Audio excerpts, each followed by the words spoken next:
السلام عليكم جرخين أكم جرت النجاة فيا بقرب بنجاة ولا ندي بسه برموتا تكنولوجيا مياتي في كمبيوترا kutaa lammaffa الرجل كمنا تربان دبر kutaa تكو خيستي واحد دو خاني لالله كمبيوتري مالي operating system مالي software مالي hardware مالي input output processing storage programming language لالله واحد دو لالله تربان دبر أرجع بكا تربان دبر اتدامن راخافنتي فلافنا يتشا خنافو لهذا عندي خيسنو بقى نجان لفتنين جا يا ربي جي تربان دبر سلايدي خدا سجلا فرت العملة أشرات تفوفنا الرأي لهذا بقى نجان لفتن دو بقى سلايدين كوني types of operating systems يا operating systems fall into 4 major categories depending on the type of device for which they are designed. Gamal jechu operating systemin gosa operating systemi bakka afuritti gurguddo afuritti adda qodama bakke gurguddo afran kunis meesha yokin ammo kompiyuutera inni tolfamee fitu murteessa jechaadha. Kana jechuun maal jechuudha? Personal computers ka jennuun mobile computing devices, servers, devices other than computers. Gaa jara kan hundaa'u ni laalla. Personal computer warra jennu kun gaa warruma akka laptop, desktop kana faadha. Mobile computing devices warra jennuun gaa telefoona harkaati. Telefoonni harkatti fayyadamtu kun hundinuu operating system qaba. Operate godhuudhaaf operating jechuun hojjechiisuu dandayu waan tokko operate godha waan hojjechiisa jecha. So systemni gaa CPU dha wajjin CPU'n maal akka ta'e irraa dubbannee ture central processing unit jenneeni sammuu kompiyuuteraati. Kompiyuuterri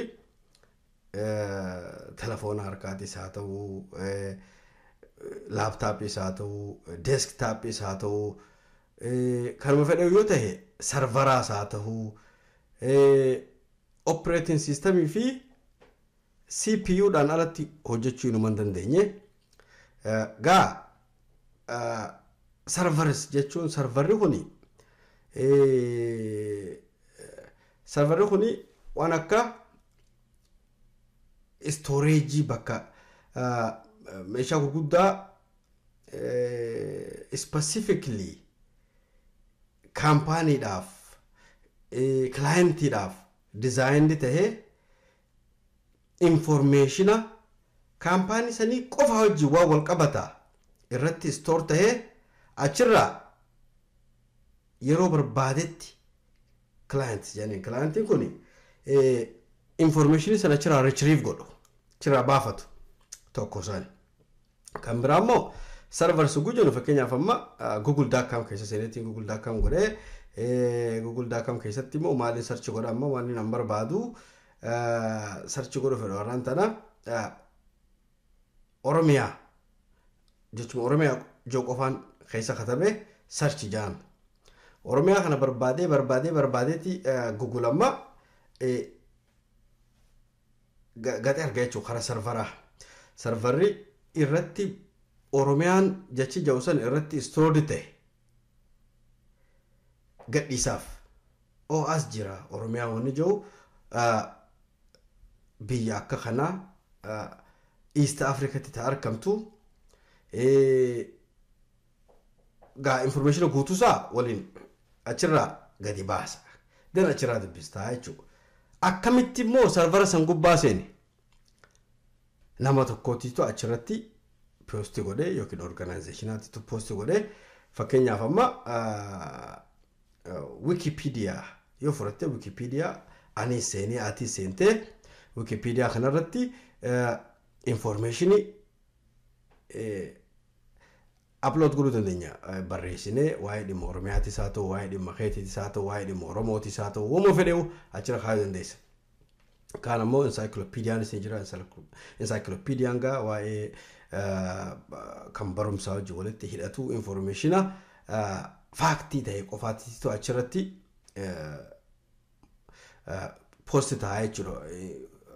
Ammoo Wikipedia irra opinion is abbaan fedhe yaada fedhe achirra kaayuu ni danda'a jechuudha. So information kun right away ugaate achi katabde serverra dhaqa serverra sanirraa then kabira guud fee moo retrieve godhu barbaadu bifa saniin argata jecha. Gaariga mee khattaanu taadabarru. Personal computer operating systems maal jecha. Personal or desktop operating systems are installed on a single computer and are called single user operating systems because one user interacts with the operating system at a time.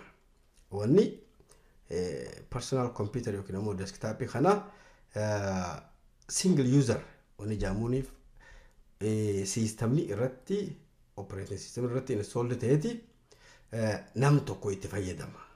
Nam tokko olis ammoo itti fayyadamuu danda'a. Fakkeenyaaf amma window kanarratti user hedduutu jira. Amma anis user information kiyya as gubbaa hin qaba. Guestiin amma yooni fi namni alarraa dhufe asirraa computer kanatti fayyadamuu barbaade osoo family tiyyaan alatti namni ta'e kan family kana osoo hin fayyadamne kan guestii saniif qophaa'etti guest user sanitti fayyadamaa jechuudha. Garasiin itti fayyadamuu danda'ama. So maal jecha kana jechaan operating system kuni users warratti fayyadamuu danda'u hedduu create godhuu dandeessa jechuudha. Fakkeenyaaf amma ijoolleef isoo create gootu user name isaanii qofa ijoolleef gooteeti waan ijoolleen qofti ilaaluu dandeessu. Fakkeenyaaf kan bakka ijoolleen gayuun qabne harkuun qabne hunda black irraa goote akkasitti kan ijoollee gadhiiftaa fi jecha sun sani kan they are multi-tasking operating systems which means they let you work with more than one program at a time. Huno harmaana majee kana okay. Amma fakkeenyaaf laali yeroo tokkotti operating system computer kanarratti yeroo tokkotti programma tokko ol lama sadi afur adda adda bantee computer kanarratti fayyadamuu dandeessaa jechuudha. Amma nuti kan ittiin fayyadamu jiru kan isin asirratti argaa jirtan kuni PowerPoint dha. Yoo PowerPoint kan ammaan tana minimize godhee application biraa bane and then multitasking jechuun yeroo tokkotti waan takkaa ol waan lama waan sadi waan afur hojjechuu danda'u jecha. Okay? Sanuma gabaabatti. The three most popular personal computer operating systems are Windows, Mac OS and Linux. Irra dubbadeetiin ture kana torban dabre Mac OS kan Apple jechuudha. Kan dura isa kana tolche Steve Jobs janini amma ni du'e kan saraatu qabee kan saraan qabame akkasitti du'e hote inni kan Windows ammoo of course kan Windows Bill Gates kan Linux ammoo teams of engineers in open source dha. Linuxin open source yeroo feetetti banattee yeroo feetetti download godhattee tola bilaashitti kan itti fayyadamuu dandeessu akka monopoliin Windows fi Mac monopoly hin qabaanneef kan tolfamee jechuudha inni sun sanii irra taala. Kan itti aanugaa amma personal computer operating systems continued jaa. Windows XP sun bara 2011 tti ture. Windows 7 2009 dha. Windows okay gasandura mali samboda gasandura Windows 98 faada ture. XP dura Windows 98 dha fakkaata. Samboda Windows 8 dha of course 2012 ilo dhufe Windows 18 ni the most recent version of Windows jaa asirratti garuu Windows 8 boodaas Windows 10 tu jira amma kan dhiyeenya kanatti dhufe Windows 10 gaamma ha ammayyaa ha irraa booda Windows ittiin fayyadamnu jechuudha Windows 10 Windows 7 akkuma dheengadda jee torban dabre jee retire godhee jira Tuesday maali January 14tti retire godhe kanaga kan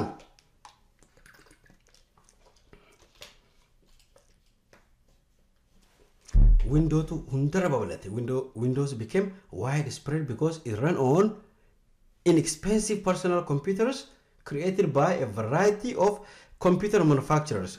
Lugara ma fakkeenyaaf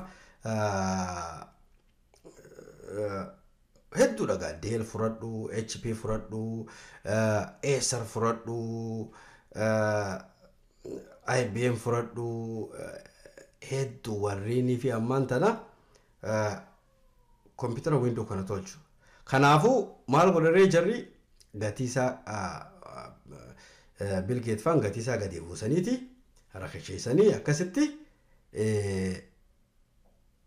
gurguran jechuudha garuu Apple ifiif tolchalachuu jecha lachuu ifiif tolchaa kanaaf hedduu qaalii most of the times Apple dollar Ameerikatti 2,000 gadi hin jiru yooni fi amma Apple ka gosa hedduutu jira iMac jaanin wanta isaa kan akka desktop jechuudha screen mo qofa inni built-in unda ifif built-in qaba jechuudha kan ammoo MacBook Pro MacBook Air fa jira ga duratti iPad tana gosa adda addaa ture ta amma hin jirre sun bara kumlama fi kudan Apple fi hojjechuu ture amata lama fi isaaniif dalaguu ture akka gaartiin wanta isaanii kana keessa beeku ture so iPad Nano iPad Mini iPad intu gosa dadda hedduu jira taduratti hundinuu amma gartakkatti luuceessaniiti iPad Pro gurguddaa kana jira ammallee iPad amaga iPhone kunu the latest one is iPhone 11 Pro ka camera sadi qabu kana ammayyaati jechuudha kundu baati waati qodura qabehe ga sunsani asun information biraati ma khara bira hisan sene Windows is easy to use and to personalize and it runs more types of applications than other operating systems yela duga da kuna amma malif Windows ittifayadamu is easy da Apple tikashura na madiba yo barbadan go hana yo tumure ka Apple le walgarsisu ni dandenya isas moytano gudon qaba sarati singarsisu ni dandenya warri Apple qofatti fayyadamtanif imbana wara Apple qofa fayyadamtan yo nefi Apple is nugarsis jettan isalle singarsisu ni dandenya cinqin jiru yo rabbi brantate rabbin nuuf laafise yero akka walif qodnu carranu kanneechu ga Macin runs only on Apple Macintosh computers so no refugee timbra khudesani Mac OS X is a current version of operating system ja Mac OS set the standard for GUI operating systems and is liked by its users for being very secure, reliable and easy to maintain operating system duga amma Windows amma jalqaban male duratti Mac akka virus ni garagara virus ni gagusa hiddu jira virus no kungosa dilata ka jira khaysa ka takka maqada udaf malware adware trojan horse spyware wara jani khanati tijira jarre khunundinu virusota if dande khan huja dadda godu khanem balinan la virusoni enyu fada akami computer seenu dandeni shanyin isaniyo mali enyu tisan khana tolcha akamitti dufani hana tartiba la rabbi je kaitano dabarra personal computer operating systems continued Linux is a personal computer operating system related to Unix, which is an operating system developed in the late 1960s that is frequently used by scientists and programmers. Linux is related to the public as open source software, meaning anyone can use, modify, and distribute it. Gartee waan reefu isin jira kan Linux kuni open source waan ta'eef namni dandeettii qabu itti fayyadamuu qofallee osoo hin taane jijjiiruullee ni danda'a. Distribute godhuu danda'a. Open source dha bilaash waan ta'eef jechuudha. Kanaafuu Linux kun egaa monopoly san cabsa jecha san cabse nurraanni. Linux is available in versions called distributions, including commercial and non-commercial distributions. Warri commercial itti fayyadamus commercial jechuun business itti fayyadamu jechuudha. Non-commercial jechuun warra business hin taaneef dhimma business hin ta'iniif itti fayyadamu jechuudha. Non-commercial jechaan akka non-personal use yookiin ammoo non-profit use jechuudha. Tirfii waan dhimma hin qabneef itti fayyadamu jechuudha. Mobile operating systems. Mobile operating system is designed for small handheld computing devices. Ga telefonaati amma dura sirriitti beetiin jira. Kana harkatti qabachuun dandeemu jechuudha.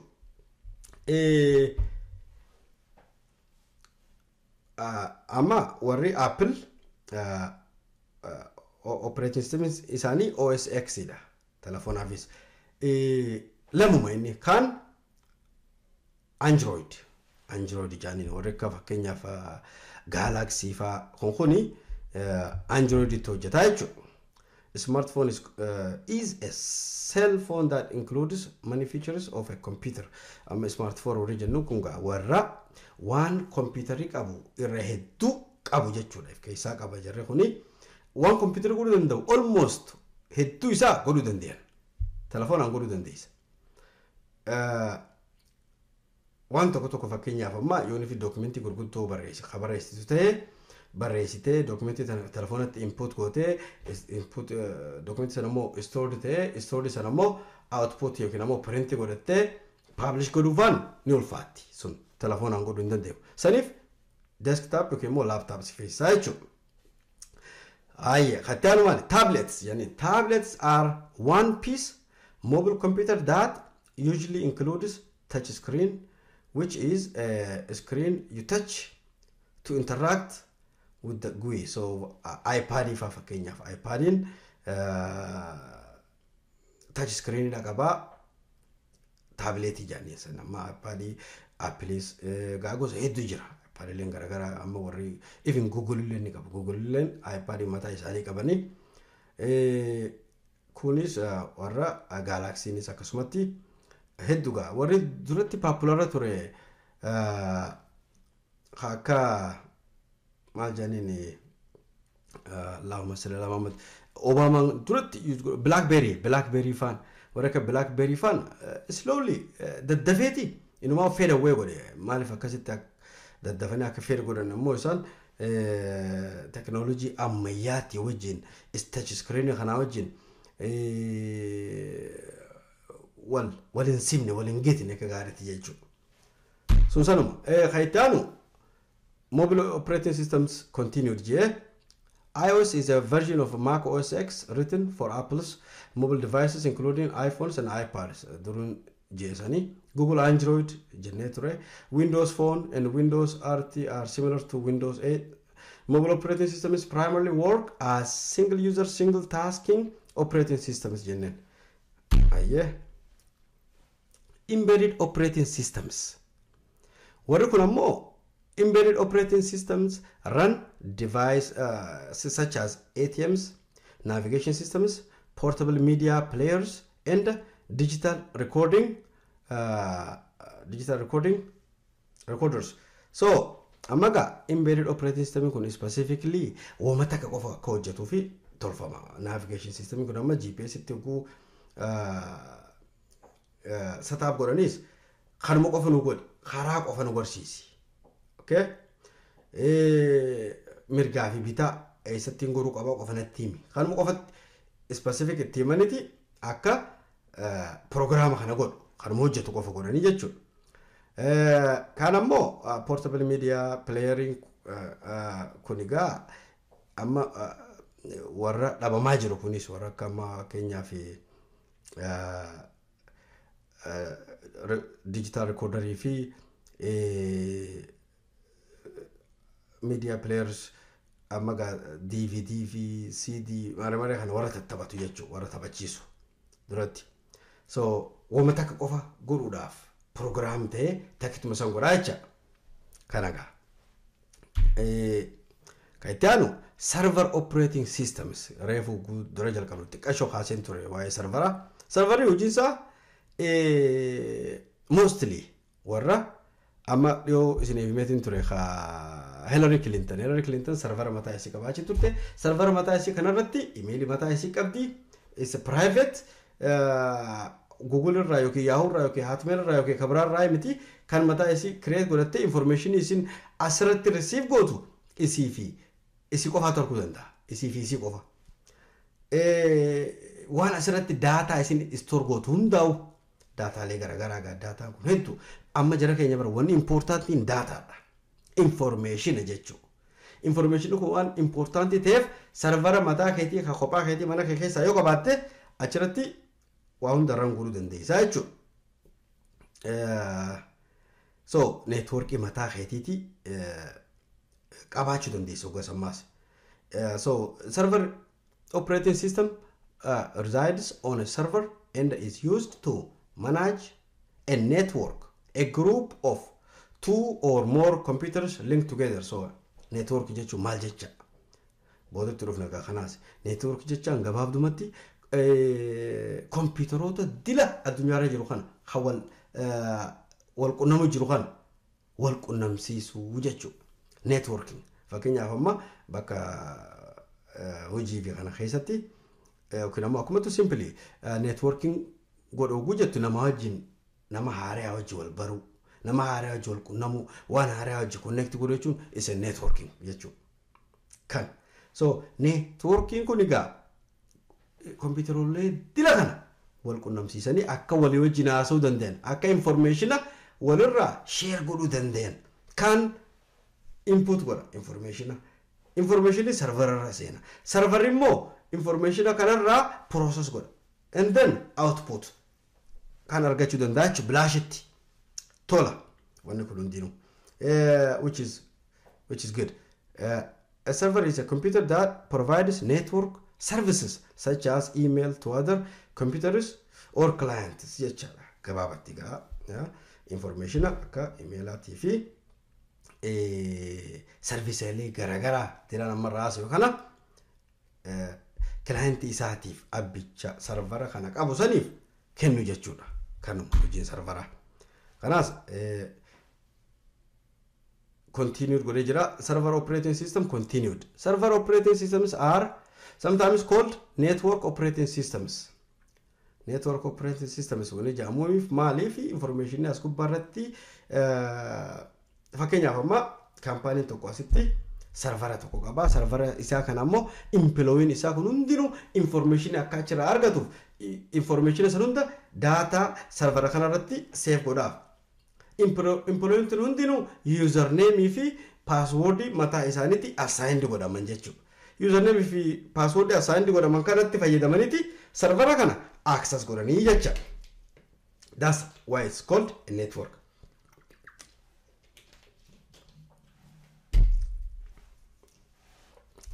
Amas each client on a network has its own personal operating systems.